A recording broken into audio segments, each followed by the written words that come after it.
Episode की शुरुआत में हमें उस लू वाले बंदे को दिखाया जाता है। वो कहता है तो कोई ऐसा पर्सन भी है बैजुआ में। तभी वहाँ पर वूजी और उस ब्लू लड़की वाली का भाई वहाँ पर आ जाते हैं। वो तुरंत ही अपनी बहन के पास दौड़ के जाता है और कहता है देखो मैं मिस्टर वूजी को ले आया हूँ, तुम्हारी हालत काफ़ी ख़राब है, लो जल्दी से ये पिल्स खा लो, इससे तुम जल्दी ही ठीक हो जाओगी। वो लू कहता है तो तुम हो इनके हेल्पर। वूजी उससे कहता है मैंने ये सुना था कि तुम कह रहे थे कि बैजुआ का यंगर जनरेशन मार्शल आर्ट्स पूरा बेकार है और इससे तुम्हें बहुत निराशा हुई। वो लू कहता है हाँ मैंने ऐसा ही कहा था और मुझे तो लगता है कि तुम भी मेरे सामने खड़े होने के लायक नहीं हो, इसलिए मैं वो वापस से दोहरा देता हूँ। वो जी कहता है ठीक है तो मैं तुम्हारे अभी सामने खड़ा हूँ और अगर मैं 1 इंच भी पीछे हिला या तुम मुझे हिला पाए पीछे तो तुम जीत गए।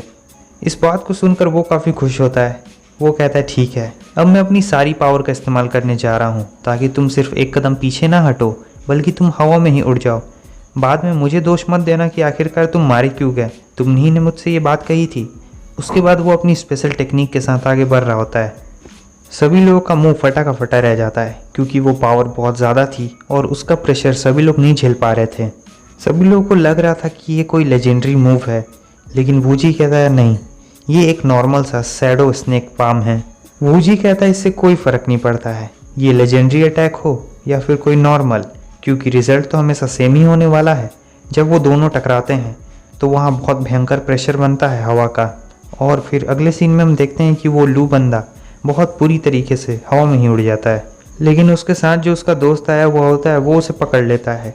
वो कहता है तुम कौन हो और तुम्हारी इतनी हिम्मत, तुमने यंग मास्टर को चोट पहुँचाई। वो बंदा कहता है अंकल मैंने जितना सोचा था मैं उतना ज़्यादा अच्छा नहीं हूँ। एक बार मैं एक गंजे आदमी से मिला था जो अपना एक पंच में ही पूरी दुनिया को तबाह कर सकता है। अरे और कहता है कि मैं उसका शिष्य बनना चाहता था लेकिन वो काफ़ी जल्दी में था इसलिए वो वहाँ से चला गया और ये मेरी ज़िंदगी का सबसे बड़ा रिग्रेट है। तुम्हारा पाम भी बहुत ज़्यादा ताकतवर है, क्या तुम उसे जानते हो? वो जी उससे कहता नहीं मैं उसे नहीं जानता हूँ, लेकिन मुझे उम्मीद है कि मैं लकीली कभी ना कभी तो उससे ज़रूर मिलूँगा। तो क्या तुम अभी भी यही सोचते हो कि बैजुआ के सारे मार्शल आर्टिस्ट कचरा हैं? तभी उस ब्लू बाल वाले का भाई वूजी को बुला रहा होता है। इधर वो लड़की कह रही होती नहीं मैं तुम्हारी ये दवाई नहीं खाऊंगी। जब भी मैं तुम्हारी किसी बनाई हुई दवाई को खाती हूँ तो उसका अजीब सा रिएक्शन होता है। जब पिछली बार मैंने एक दवाई खाई थी तब मेरी बॉडी लग रही थी कि इधर उधर टूट रही है और मुझे बहुत ज़्यादा खुजली भी होने लगी थी।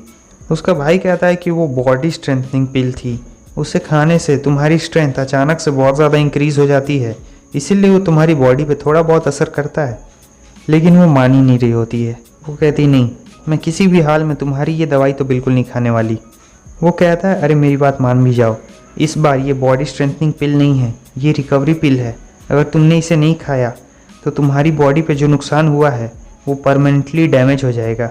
वो जी उसके पास आता है और कहता है ठीक है मैं इसे करता हूँ। उसके बाद वो उस लड़की से ही पूछ लेता है मैं इसे करूँ तो कोई तकलीफ़ नहीं ना है तुम्हें?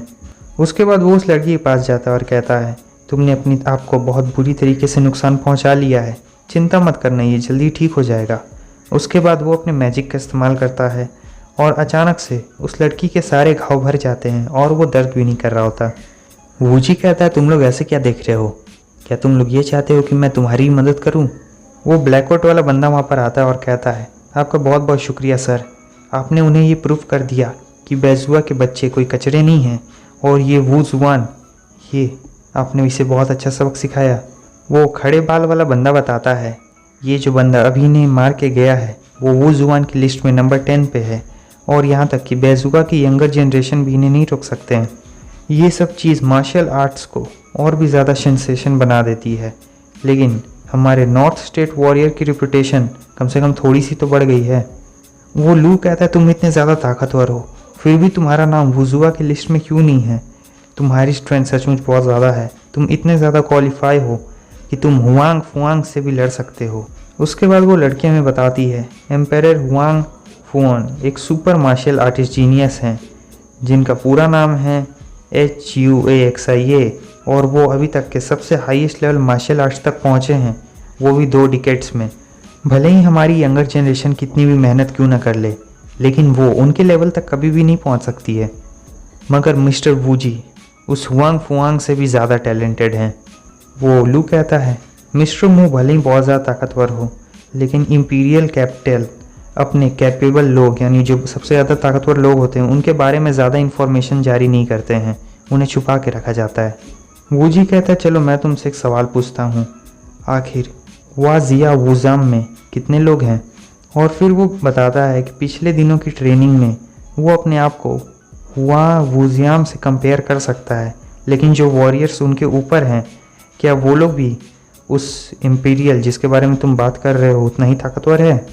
वो लू से कहता है नहीं, मैं इसके बारे में श्योर नहीं हूँ कि आखिर वहाँ पर कितने ज़्यादा मार्शल आर्ट्स हैं। वज़ान वान में कोई भी ये बात क्लियरली नहीं कहता है, लेकिन जहाँ तक मैं जानता हूँ और मुझे जिस बात का डर है वहाँ 20 से ज़्यादा भी हो सकते हैं। हालांकि वहाँ इम्पीरियल कैपिटल में बहुत सारे मास्टर्स हैं और वूज़वान ज़्यादातर वेल्थी यानी एक फैमिली एम्पायर से आता है वो, और जिसके फैमिली में 6 या 7 लोग पूरे मार्शल आर्ट्स के मास्टर हैं एकदम। वूजी कहता है इम्पीरियल सिटी में कितने सारे वूजुन हैं।